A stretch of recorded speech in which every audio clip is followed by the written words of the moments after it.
O mundo visivelmente está sendo marcado pelos finais dos tempos. E também há sinais de uma grande crise mundial acontecendo. As nossas vidas se mostram cada vez mais curtas e passageiras aqui na Terra. Estamos vivendo um cenário onde a pobreza e a fome ceifam vidas como nunca antes, onde os falsos profetas proliferam, a desesperança aumenta e as almas estão sendo vastamente perdidas. Mas, em meio a tudo isso, reconhecemos a urgência da nossa missão. Há uma luz de esperança através dos Gideões missionários da última hora. Esse é um projeto do coração de Deus, como guardiões da fé e da ação social. Com mais de 44 anos de história e um exército de mais de 1.000 famílias de missionários, nos dedicamos à obra missionária que transcende fronteiras. Estamos em 21 nações, tocando inúmeras vidas com o Evangelho de Cristo. No entanto, sabemos que ainda é pouco, pois há milhões e milhões de pessoas para serem alcançadas pela palavra de salvação. Nós, os Gideões missionários da última hora, estendemos um convite a todos aqueles que sentem o chamado para unirmos nossas forças nesta causa. Você já pensou no que apresentará diante de Deus no dia do juízo final? Pois, neste momento crucial da história da humanidade, a verdadeira medida de nossas vidas será determinada pelo que fizemos em prol do reino. A vida aqui na terra é breve, como um piscar de olhos, mas no céu ela será eterna. Oh, glória, aleluia! É hora de agir. É hora de juntos fazermos missões no Brasil e nas nações, pois essa é a ordenança do Senhor e nossa tarefa mais importante que temos nessa vida. Venha fazer parte deste exército de Cristo, apoiando a obra missionária dos Gideões. O Espírito Santo está nos conduzindo a fazer missões nesta hora final. Gideões missionários da última hora, unindo o Brasil para evangelizar o mundo.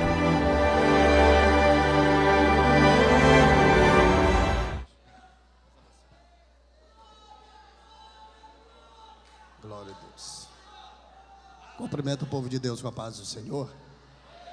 Abra sua Bíblia.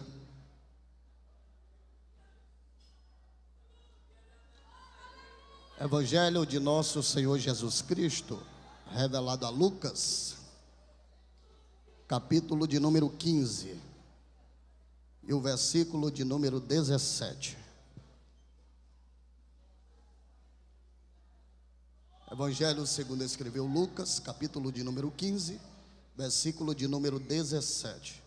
Enquanto você procura, eu quero tributar a Deus glórias e louvores por esta honrosa oportunidade de estar assumindo esta tribuna pela terceira vez, desta feita, 39º Congresso dos Gideões Missionários da Última Hora. E eu quero louvar a Deus pela vida do pastor Zilmar. Muito obrigado por esta oportunidade. Deus seja louvado pela vida do senhor, sua esposa, irmã Inês. Deus abençoe. Pastor Adriano, nosso amigo, muito obrigado pelo companheirismo, pela amizade.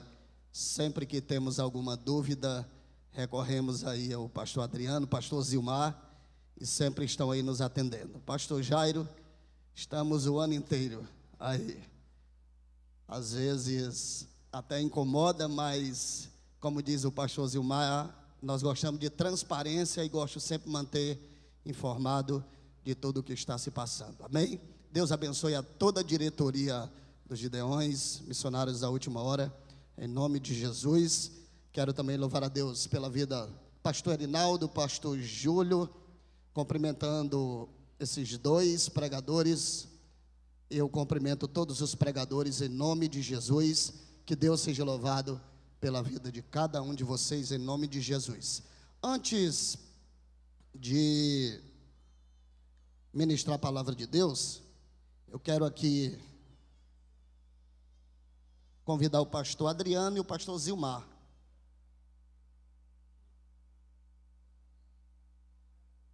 Eu fui incumbido desta responsabilidade em nome do nosso presidente da Assembleia de Deus em São Gonçalo do Amarante, pastor Abner Alves, e a Secretaria de Missões, que está na coordenação do presbítero Leonardo Rodrigues.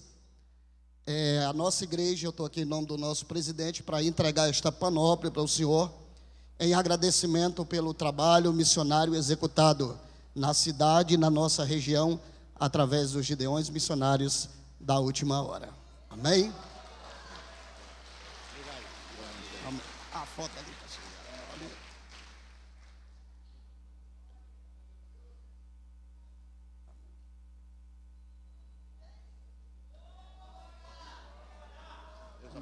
Amém. Amém. Glória a Deus. Sei que os irmãos estão cansados, estão de pé.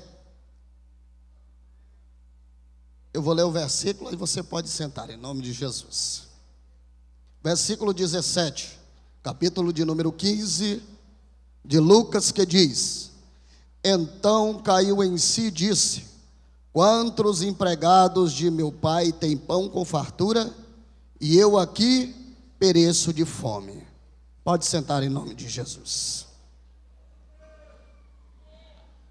Eu quero pedir à minha esposa que permaneça de pé em nome de Jesus. Ela, há 7 meses, perdeu o título de princesa. A minha esposa perdeu o título de princesa porque a princesa nasceu. E quando nasce uma princesa, então ela assume o trono da outra, não é isso? Mas ela assumiu o posto de rainha. E eu não posso deixar aqui de passar esta oportunidade e expressar algo para aumentar a sua fé. Eu creio que muitos estavam aqui e os que não estavam ouviram através das redes sociais o milagre que Deus fez na vida da minha esposa, através da irmã Inês, em uma visão que Deus a usou para manifestar uma palavra. A minha esposa, no momento, não podia conceder a luz ao filho, e era um sonho dela, e Deus operou este milagre.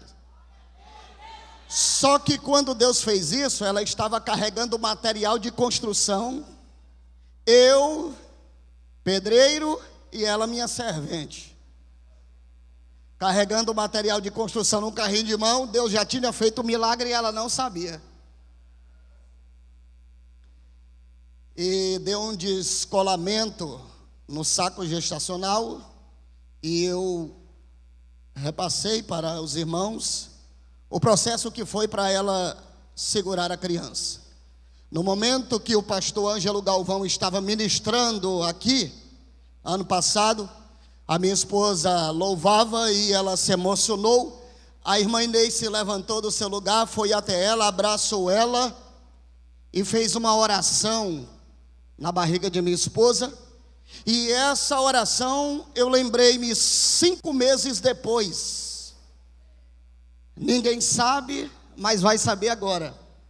Porque a gravidez de minha esposa foi uma gravidez tranquila, apesar do descolamento. Mas faltando 30 dias, a expectativa para nossa bebê nascer, a minha esposa fez a última ultrassom e estava tudo ok. A criança já estava encaixada, já estava se preparando para nascer. E aproximadamente 15 dias antes, a minha esposa foi numa UBS do nosso bairro. Fizeram mais uma vez alguns exames e a enfermeira constatou que a criança estava bem e que o parto seria normal. Aproximadamente 15 dias depois, a minha esposa começou a sentir dores. Eu levei ela para a maternidade e, chegando lá, disseram que não estava para nascer.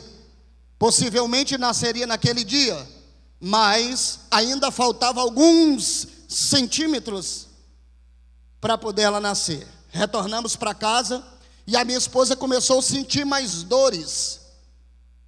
Fazendo assim, nós íamos de novo à maternidade. Chegando lá, levaram ela para uma sala, colocaram um aparelho para medir os batimentos cardíacos da criança e não ouviram nada. E houve uma preocupação ali dos médicos, dos enfermeiros, porque não conseguiram detectar os batimentos cardíacos.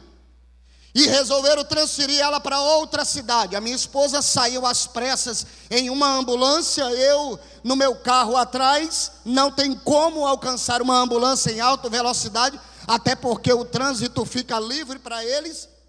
Sendo que outra cidade, muito longe de nossa cidade, só deu tempo para eu chegar na maternidade daquela cidade, irmã Inês, e ver a minha esposa dentro de uma sala, arrodeada de enfermeiros e médicos, e saindo um líquido preto, escuro de dentro dela.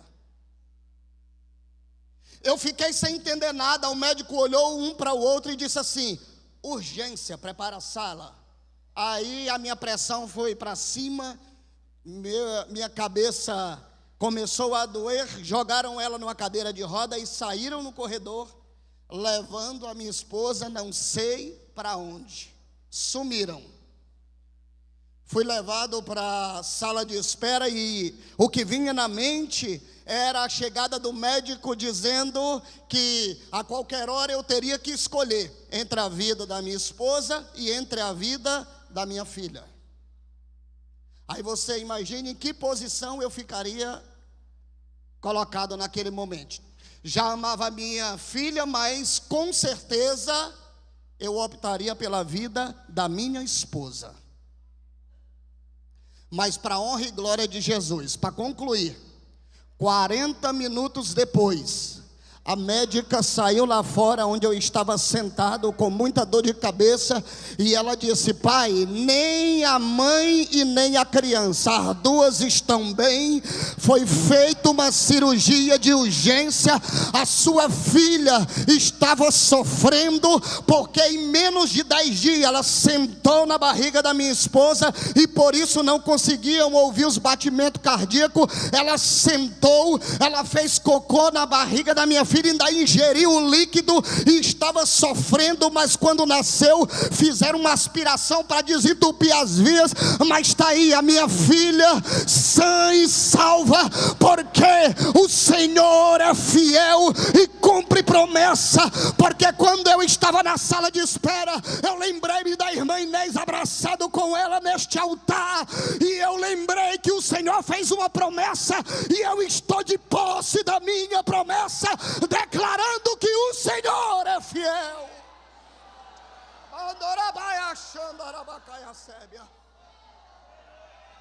Aleluia, aleluia, aleluia. Que Deus abençoe a minha esposa, minha filha, em nome de Jesus. Glória a Deus, glória a Deus. O texto que nós lemos é um texto bem conhecido. São 3 parábolas que evidenciam a mesma aplicação do texto. Mas a parábola do filho pródigo é conhecido como a rainha de todas as parábolas. O próprio escritor trata a parábola do filho pródigo como a coroa de todas as parábolas. George Murroy diz que ela é a incomparável das literaturas, e Charles Drex diz que ela é a melhor das narrativas escritas, porque é uma parábola completa. E o que é uma parábola? Parábola nada mais é do que verdades espirituais que Jesus extraía do mundo espiritual e verbalizava ela para trazer a compreensão daqueles que não tinham compreensão, aqueles que não tinham discernimento de sua palavra. Os próprios discípulos, certa feita, perguntaram: mestre, por que o Senhor se expressa de 2 formas? A nós o Senhor se expressa de uma forma, e a eles o Senhor se expressa de outra forma.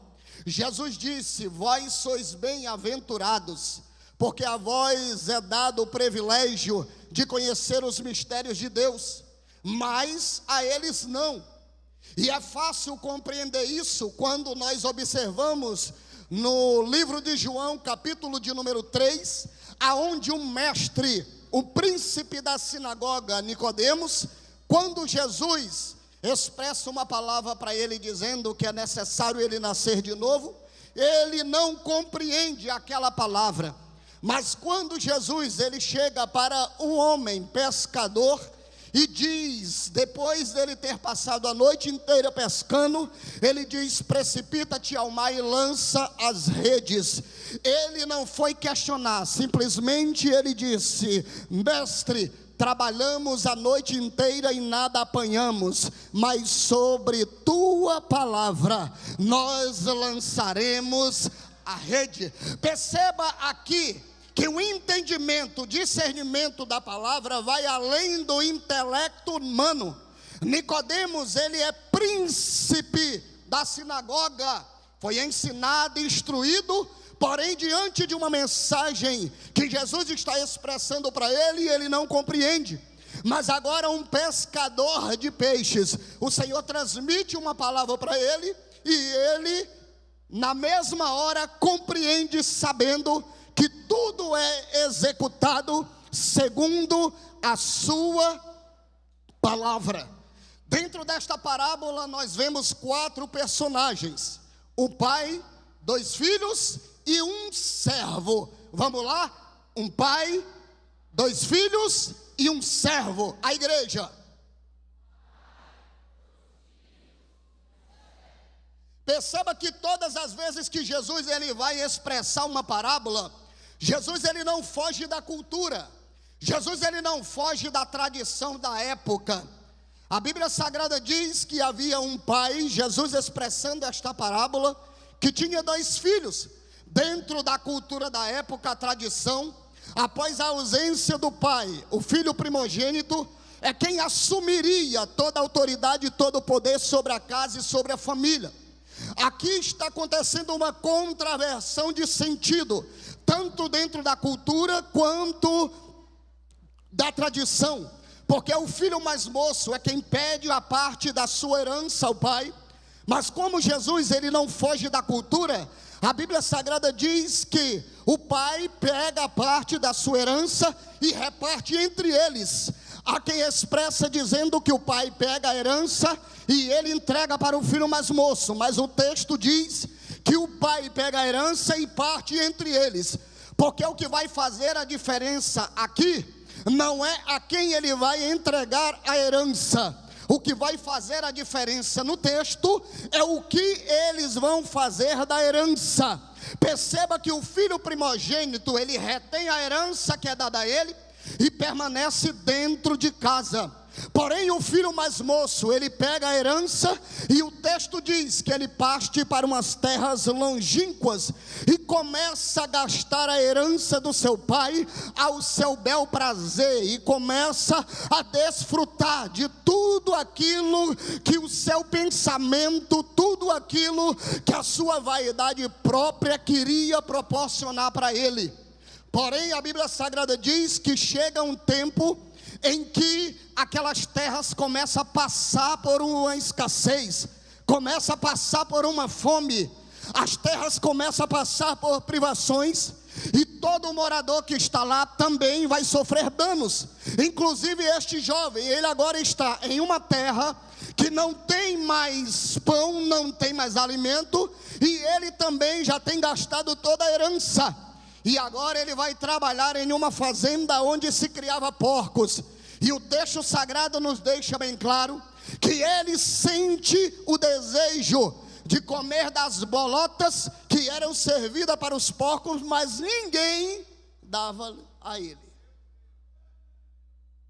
Ele sentia o desejo de se alimentar das bolotas que eram servidas para os porcos, porém ninguém lhe dava. Mas o texto diz que no mesmo momento ele lembra-se. Perceba que agora aqui vai acontecer uma guerra. Uma guerra espiritual, porque há um desejo nele. Que desejo é esse? De se alimentar das bolotas que eram servidas para os porcos. Mas na mesma hora, no mesmo campo de guerra, que nasce o desejo de provar das bolotas que eram servidas para os porcos, na mesma hora nasce um desejo e um pensamento, uma recordação do pão que era servido na casa do Pai. Nesse momento vai acontecer uma guerra, porque na sua mente está as bolotas que serviam para os porcos e está o pão que era servido na casa do Pai. Aí agora uma pergunta: quem será que vencerá esta guerra neste campo de batalha? Por isso que a Bíblia diz que a nossa luta não é contra a carne nem contra o sangue, mas sim contra a potestade, principados e hostes das maldades nos lugares celestiais. Eu tenho uma informação para lhe dar nesta tarde: a sua mente é um lugar celestial, porque Paulo disse que o nosso corpo, a nossa mente, ela é a habitação de um ser celeste, o Espírito Santo. Por isso que a carne milita contra o Espírito. Há uma guerra no campo da mente: ou as bolotas que é servida para os porcos, ou o pão que é servido na casa do Pai. Quem será que vencerá esta guerra? Há alguém que diz, ele sente saudade da casa do Pai, ele sente saudade do irmão, ele sente saudade até para emocionar a plateia. Diz que ele sente saudade do cachorrinho que supostamente teria na fazenda, mas a Bíblia Sagrada deixa bem claro que a única saudade que ele tem é saudade do pão que era servido na casa do Pai. Eu vou repetir para você entender: a única lembrança que ele tem é o pão que é servido na casa do Pai. Vou repetir de novo: a única lembrança dele é do pão que é servido na casa do Pai. Sabe por quê? Porque o único canto, o único local que tem este pão, aonde padaria nenhum serve, é na casa do Pai. É na casa do Pai. É na casa do Pai.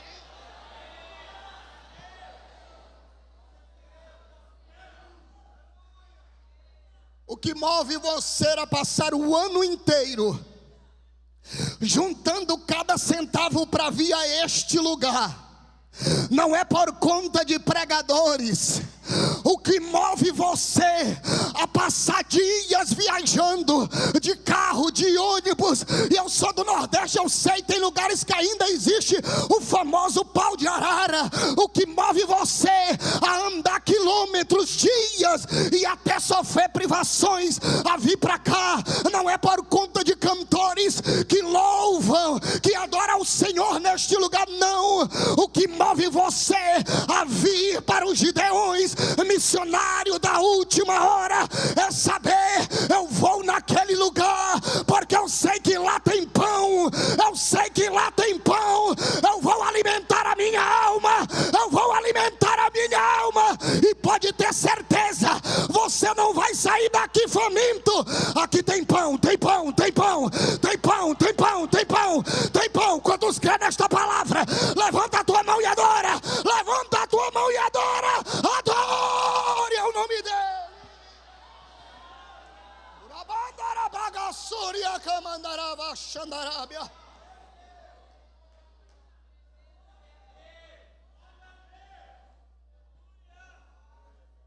O pão espiritual, ele vence a batalha no campo da mente, e ele declara: levantar-me-ei,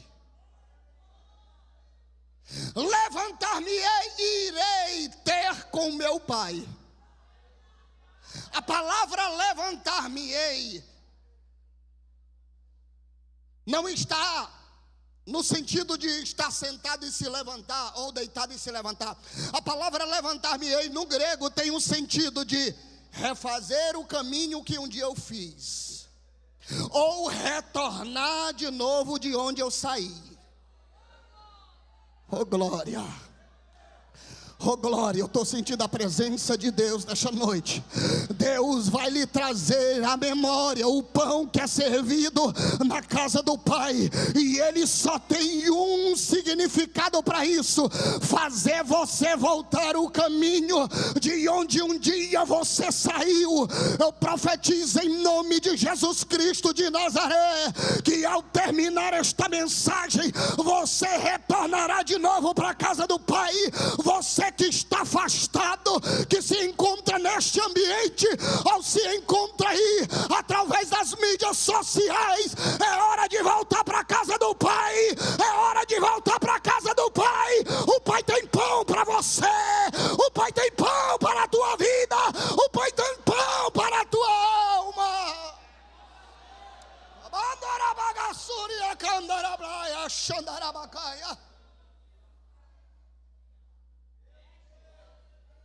Ele se levanta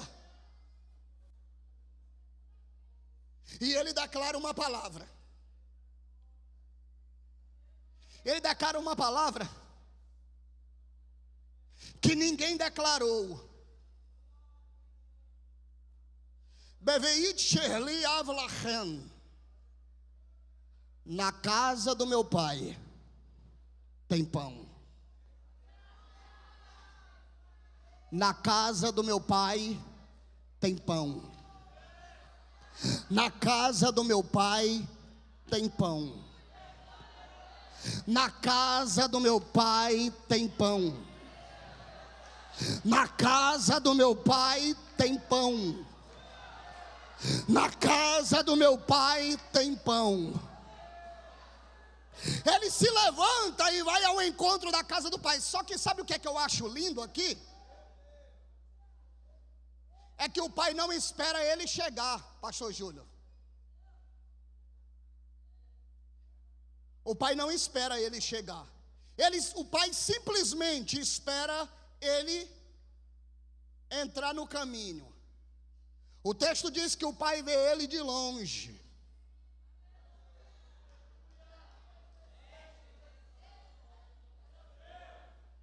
O pai vê o filho de longe e o reconhece. O texto diz que ele está longe, percebe, ele está sujo, ele está sem sandália, ele está cheio de carrapicho espiritualmente falando, mas o pai está vendo. O pai representa Deus, a igreja missionária, que não espera o filho chegar, ele vai ao encontro. A igreja missionária faz isso. Ela não espera o pecador vir, ela vai ao encontro dele. O pai vê de longe e vai ter com ele. E quando o pai se aproxima, ele tem uma manifestação. O texto diz que ele o abraça e beija. Ele abraça e beija. E eu comecei a fazer um rascunho sobre isso aqui, porque o abraçar e o beijar tem duas expressões na Bíblia. O primeiro, a tradição que foi imposta por eles mesmos. O próprio Jesus criou o ósculo. O beijo no rosto era a recepção que um judeu dava para o outro, ou um filho dava para um pai. O ósculo abraçava e dava beijo no rosto, pastor Zilmar. Mas a segunda expressão é uma expressão ministerial. Porque quando se recebia um profeta em sua casa, ele beijava a mão, beijava-lhe o rosto, que era o ósculo. Quando ele recebia um sacerdote, ele beijava-lhe a mão. Mas quando ele estava na presença de um rei, ele se curvava e beijava os seus pés. Você está entendendo? Não, eu vou repetir para você. Quando se recebia um profeta, beijava-lhe o rosto. Quando se recebia um sacerdote, beijava-lhe a mão. E quando quando estava na presença de um rei, se curvava e beijava os seus pés. Quem não lembra de Maria, a irmã de Lázaro, quando interrompe aquela reunião e chega próximo a Jesus, quebra o perfume caríssimo, derrama, o perfume escorre sobre a orla de Jesus, vai até seus pés. A Bíblia Sagrada diz que ela se curva e começa a enxugar os seus pés com os seus cabelos, e depois de enxuto começa a beijar os seus pés. Alguém se levanta e diz: mas que desperdício é esse? Poderia vender este perfume e dar para os pobres, mas não era a intenção dele. Jesus, conhecendo a presunção do coração do homem, ele se levanta e diz: eu entrei por aqui e vocês não me saudaram nem com ósculo, mas esta mulher, desde que entrou, ela não cessa de beijar os meus pés. Ela está dizendo: vocês se julgam tão bonzinhos, mas quando eu entrei, não me receberam nem como um profeta. Mas essa mulher, mesmo sendo pecadora, desde que entrou, ela não cessa de declarar: ele é rei, ele é rei, ele é rei, ele é rei. Quantos quer que ela é rei? Quantos quer que ela é rei? Adora. Quantos quer que ela é rei? Adore é o nome dele. Aleluia. O pai abraça-o. Ele está sujo, mas o pai está abraçando. Ele está sem sandália, mas o pai está abraçando. E isso aqui, irmãos, é algo que nós vivenciamos todos os dias. Por quê? Eu abraçar o pastor Zilmar é fácil. Pastor Zilmar está todo alinhadinho, todo cheirosinho. Isso é muito fácil. Agora você abraçar o leproso, abraçar o sujo, abraçar aquele que visivelmente, humanamente falando, você sabe que ele nunca vai poder lhe retribuir em nada. Aí é o problema. Ele já saiu, mas eu vou falar. A minha esposa outro dia ligou para mim e disse assim: meu filho, o Lucas Caetano, filho do pastor Luciano, ele está trabalhando no hospital? Eu disse não. Eu disse: por que, minha filha? Ela disse assim: porque eu só vejo ele em hospital, só vejo ele em centro de saúde. Eu não sabia, eu fui me informar. Fazendo sabe o quê? Lutando pelas pessoas que ninguém estende a mão, pessoas que ninguém dá valor. É o trabalho que os missionários fazem. Eu não tenho outra pregação, eu não tenho outra coisa para falar aqui a não ser de missões. É o trabalho que os missionários fazem. Eles vão aonde ninguém vai, eles entram aonde ninguém quer entrar, eles abraçam o que ninguém quer abraçar.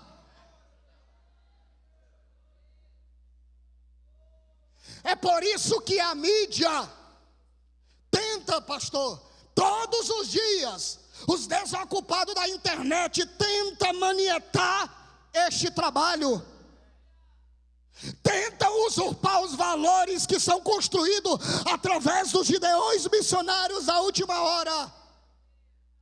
É por isso que todos os dias há setas investidas para palavras contrárias, mas a igreja fica respaldada por uma promessa que foi dita pelo próprio Jesus.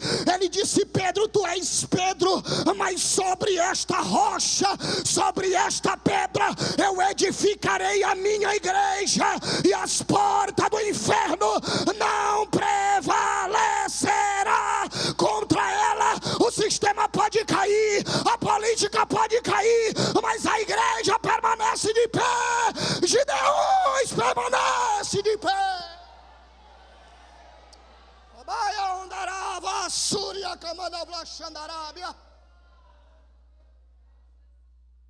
O pai o abraça, e na mente dele me trata como um dos teus empregados, eu quero pão. Mas o pai não deixa ele expressar, porque o pai sabe o que o filho quer. A única expressão dele para o pai é: pai, pequei contra o céu e pequei perante ti.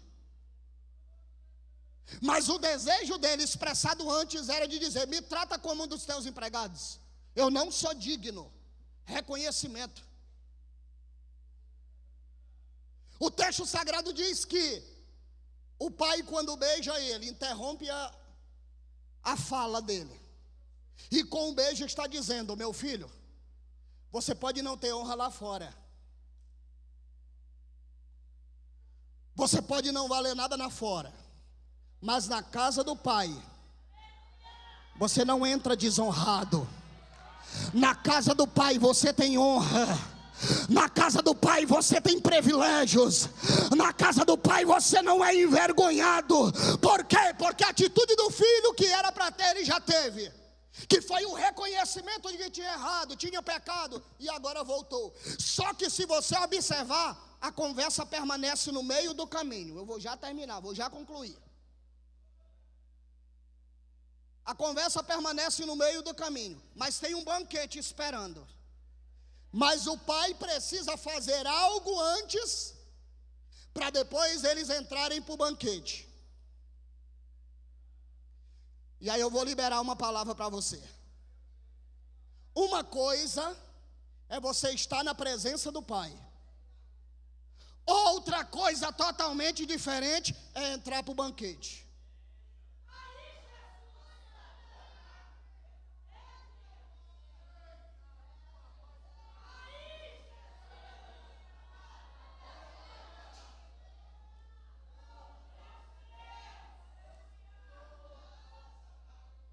Estar na presença do pai não é garantia de que entrará para o banquete. O pai está na presença dele, e a primeira coisa: calma, meu filho, você quer pão, a sua visão é limitada, mas eu tenho um banquete para você. E pega essa mensagem aqui para você: o pão fala de algo passageiro, mas o banquete, ele é eterno. Por quê? Porque o pão qualquer pessoa pode lhe ofertar. Agora o banquete somente o pai, ele pode lhe ofertar. Quantos estão esperando o banquete? Adore a ele nesta tarde.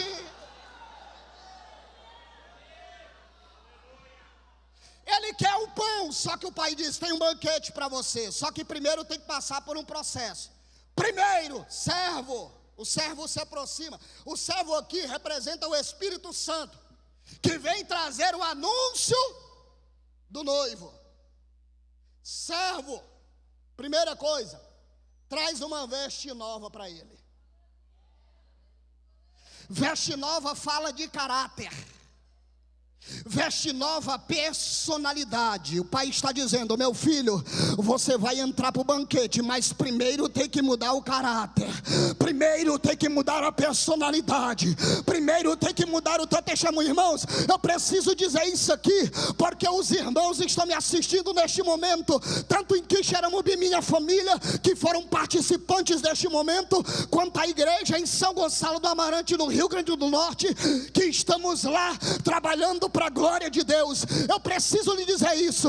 Nós ministramos em algumas escolas bíblicas dominical, pastor, e eu peguei um abacaxi para descascar,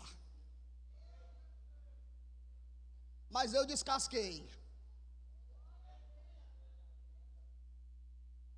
porque eu comecei a falar de caráter, e eu perguntei para a classe: quem é que tem que brilhar aqui?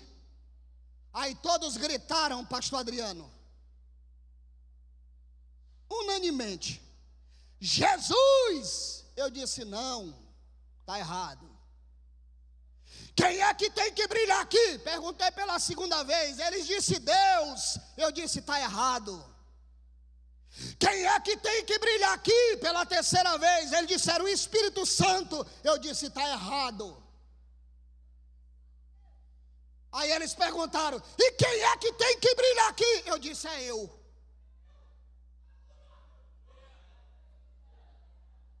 Porque a priori o pensamento é: Estou brilhando. Lembra-se de internet, lembra-se de rede social, lembra-se de status. Eu não estou falando isso, eu estou falando o que Jesus disse. Sabe por quê? Porque Jesus não precisa brilhar aqui, o Pai não precisa brilhar aqui. Sabe por quê? Porque só precisa brilhar quem não é. A Bíblia diz que Ele é a luz do mundo. Então Ele não precisa brilhar porque Ele já é uma luz. A Bíblia Sagrada diz que não pode se pegar uma luz e colocar debaixo de uma mesa ou debaixo de uma cama, mas se coloca no velador para que todos vejam. E que luz é essa? É eu e você. Mateus capítulo de número 5, versículo de número 16. Assim resplandeça a vossa luz diante dos homens, para que observem as vossas boas obras e glorifique o vosso Pai que está no céu. Enquanto você brilha aqui, o nome do Senhor está sendo glorificado. Mas o brilhar aqui é na leitura da palavra, é no jejum, é na oração, é você sendo exemplo para a sua família, para o seu vizinho, e o nome do Senhor é glorificado.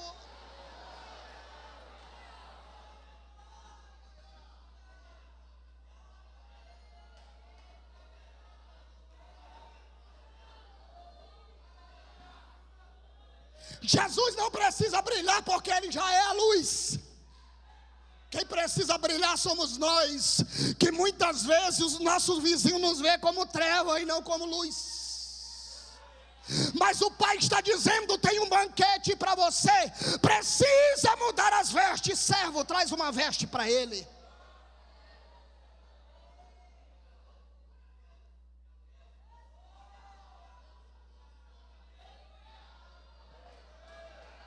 Oh glória! Oh glória!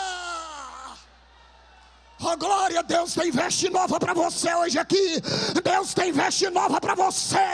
Deus tem veste nova para você. Adore o nome dEle.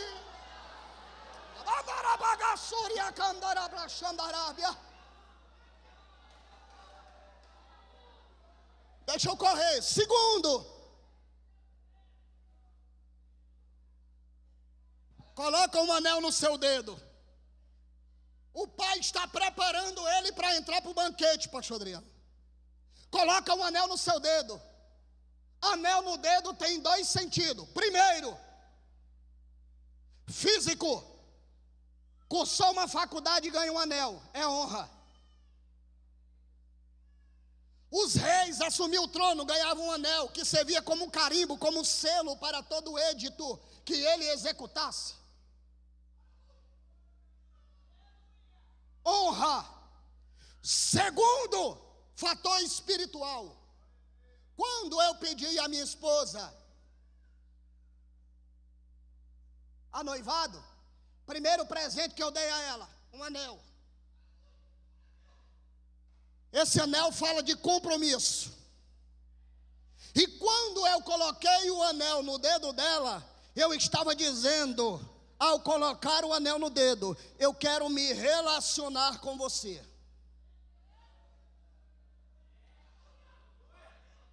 Eu quero ter comunhão com você. A minha esposa não precisa abrir a boca quando está com raiva. Eu já sei quando ela está com raiva. A minha esposa não precisa expressar nenhuma palavra quando ela está triste. Eu sei quando ela está triste. Por quê? Porque eu tenho comunhão com ela. Eu tenho relacionamento com ela. E quando o Pai está dizendo, servo, traz um anel e coloca no seu dedo, o Pai está dizendo, meu filho, a aliança que foi quebrada, eu quero reatar a aliança com você. Eu quero ter comunhão com você.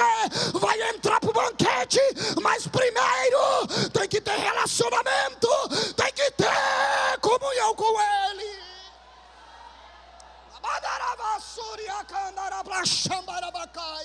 Quer fazer a obra, mas não tem relacionamento com o dono da obra.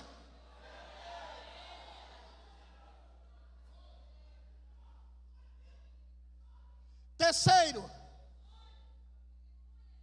traz uma sandália e coloca nos seus. Traz uma sandália e coloca nos seus. Sandália nos pés fala de autoridade. Quem está descalços está sem autoridade. Biblicamente falando, quem não lembra de Moisés? Moisés chega diante da sarça calçado. Mas agora a voz que ecoa da sarça diz: Moisés, eu ouvi o clamor do meu povo e vou te usar para resgatar o meu povo. Agora tenha calma, primeiro tira a sandália dos pés, porque o lugar que tu estás é santo. É Deus dizendo: você vai libertar o povo, mas tem que reconhecer que a autoridade não é sua, a autoridade é minha. Quem não lembra de Josué, está rodeando os muros de Jericó, e de repente ele se depara com um anjo com uma espada apontada para ele. Ele dá um salto de um lado e diz: tu és um dos nossos, ou tu és um dos nossos inimigos? Ele diz: nem sou um dos teus e nem sou um dos teus inimigos. Eu sou o enviado do Deus Altíssimo. Eu vim te trazer uma mensagem da parte de Deus. O Senhor vai entregar Jericó em tuas mãos, mas primeiro tire a sandália dos teus pés, porque o lugar que tu estás é santo. Quem não lembra de Isaías capítulo de número 6? A Bíblia diz que os anjos rodeavam o trono de Deus, e cada um tinha 6 asas. Com 2 eles voavam, sinal de posição. Com 2 ele cobriu seus rostos, sinal de reverência. E com 2 cobriu seus pés, declarando: a autoridade é dele, a autoridade é dele, a autoridade é dele. Quem não lembra de Boaz? Boaz não era o parente mais próximo de Ruth, mas quando ele vai pedir autoridade a ela, ele diz assim: tu é o parente mais próximo, tu dá autoridade a mim para poder casar com ela e redimir ela. Ele diz assim: dou.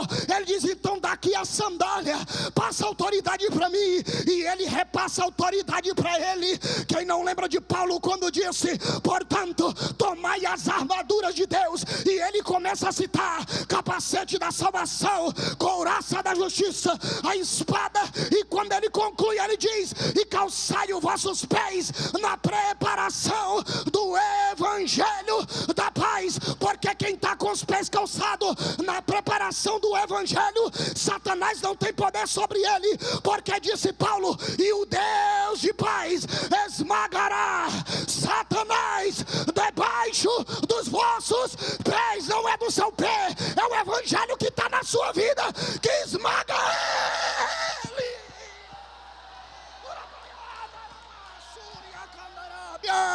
Quem esmaga é o evangelho. Quem esmaga Satanás é o evangelho. Quem esmaga o evangelho, o Satanás é o evangelho.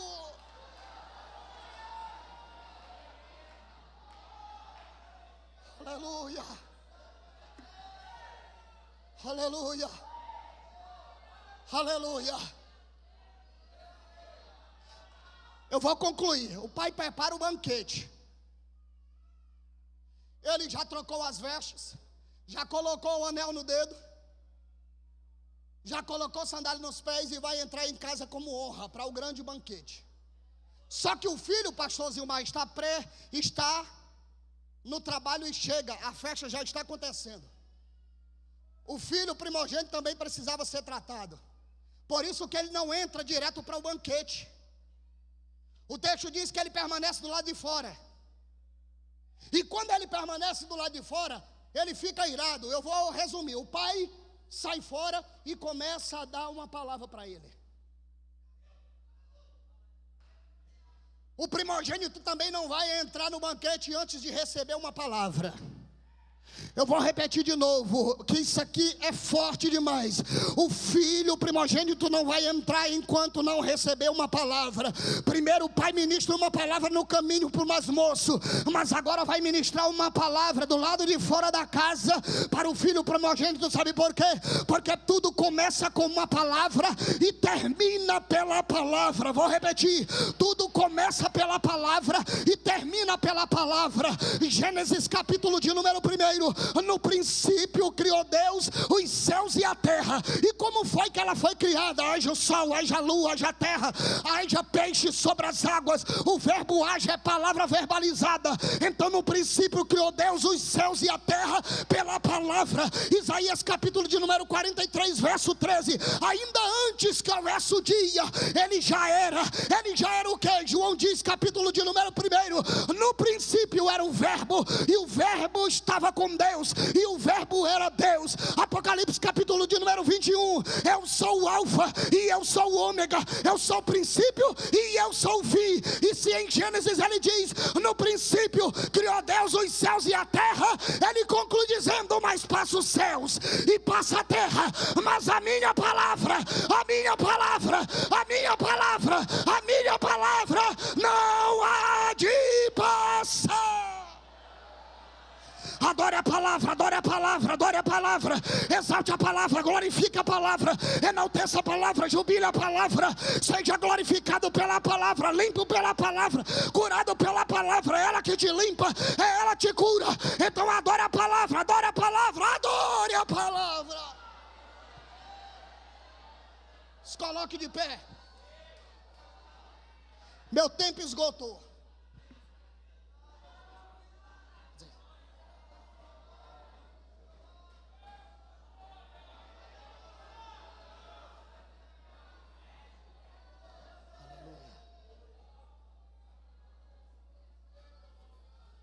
Eu estou satisfeito.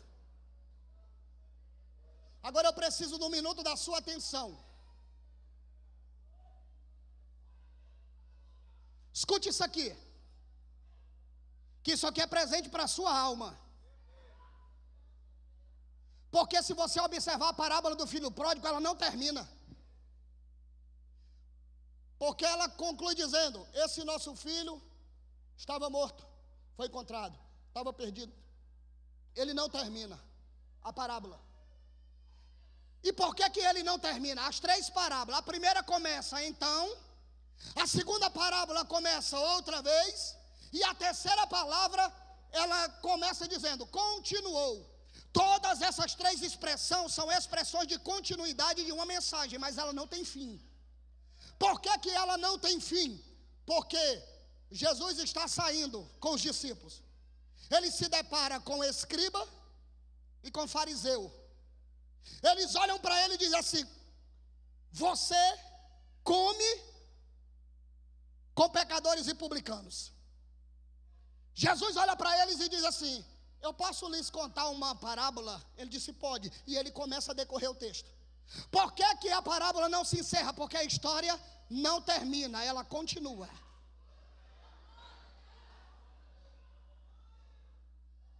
O publicano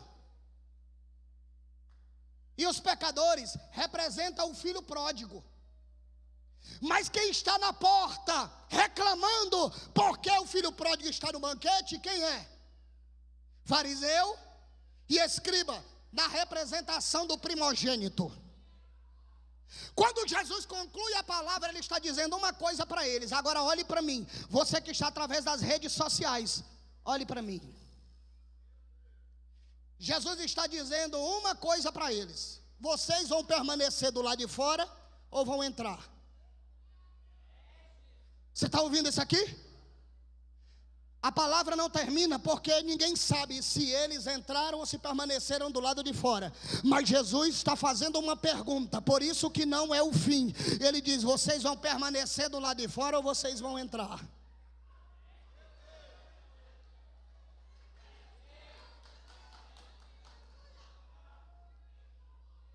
E agora eu faço essa pergunta para a igreja do Senhor. Vocês vão permanecer do lado de fora ou vão entrar?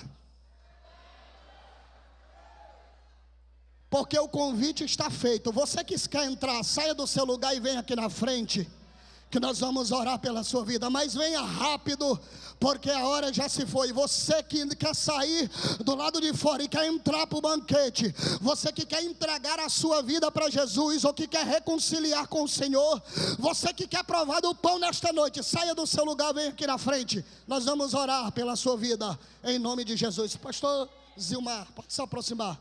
Venha. Você que quer entregar a sua vida para Jesus, você que quer entregar a sua vida para Jesus, você que quer sair do meio do caminho e quer entrar para dentro da casa do Pai, você que quer participar do grande banquete, só quem quer, vem aqui na frente, em nome de Jesus. Ou você que deseja oração, quer ser renovado, saia, vem aqui na frente, nós vamos orar. O cantor Kelvin, é isso? Já pode se preparar para louvar. Saia do seu lugar. Saia do seu lugar. Você quer ser renovado? Venha, saia do seu lugar. Saia do seu lugar. Você que quer provar mais uma vez do pão. Este pão que só é servido na casa do Pai. Espírito Santo de Deus. Espírito Santo de Deus. Este pão só tem neste lugar. Espírito Santo de Deus. Espírito Santo de Deus, já pode soltar o playback dele. Espírito Santo de Deus, Espírito Santo de Deus, a igreja adora. Espírito Santo de Deus, venha, venha, venha. Espírito Santo de Deus, venha, pode vir, pode vir. O pão aqui não se acaba, daqui a pouco tem mais, daqui a pouco tem mais, daqui a pouco tem mais pão. Mas enquanto isso, venha se alimentar, venha se alimentar, venha se alimentar.